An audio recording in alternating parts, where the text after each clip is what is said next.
My last pole here, last trip I broke off with this pole. The other two I already got them out pretty quick, but cut off this little tag here.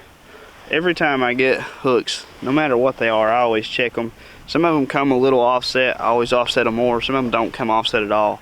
I offset every one of my hooks, so I'll just kind of look at them. It's kind of going to be hard to see in the camera, but this one is offset to the right just a little bit. I want to offset it quite a bit more though. So I'll just I'll take the pliers, I'll run it like this straight up and put it just behind that point. I don't want to damage the point. Don't ever get your pliers up by the point in case it slips off. You don't want to mess up that point. But then I'll hold on to the shank up here next to the eye and just torque it over to the side. And now I have an offset hook. Really good offset hook. So there's a ton of bait in this area, a ton of shad. When I was walking across, I seen all kinds of little tiny minnows and stuff floating around, and I'm going to take you guys off the camera mount and walk around and show you all the bait that I can see visually here on the bank and just inches into the water. Well, there is a ton of these shells everywhere like this. There's a lot of those all the way down the bank. There's a ton of clams like this, these mussel type clam deals. There's some big ones in here. There's actually one right here when I was casting my pole. If I can find it again, I seen it. It was open. Right there's, it's not open now, but I still see it. It's kind of open a little bit. I'll try to get you guys down there where you can see it. Right there, you can see right on the edge, there's a little bit of it opened up, hanging out of it.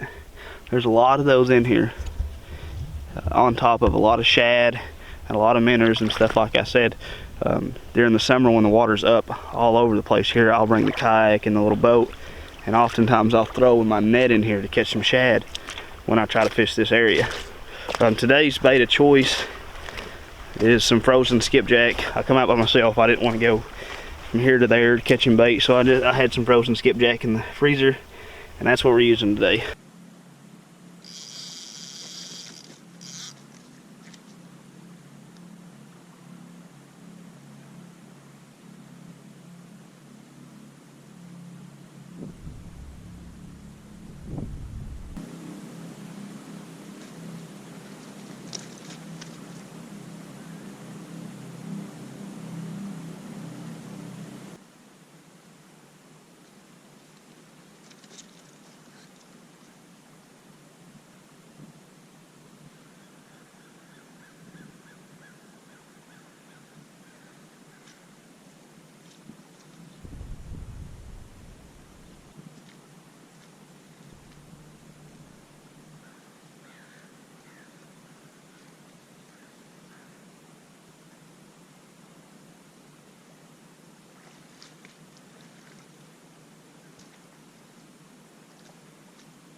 Looks like the old cross tie, but I wanted to show you guys something. Get out of the shadows here. All these little clams and stuff all over this thing. They're all the way up and down it, all over it. There's a lot of bait in here. We got that out of the way anyway. Won't be getting hung up on that no more.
that's a nice cat there. That is a real catfish. Heck yeah. That come on a fresh piece of skipjack head. Not fresh, frozen, but I put a new piece on.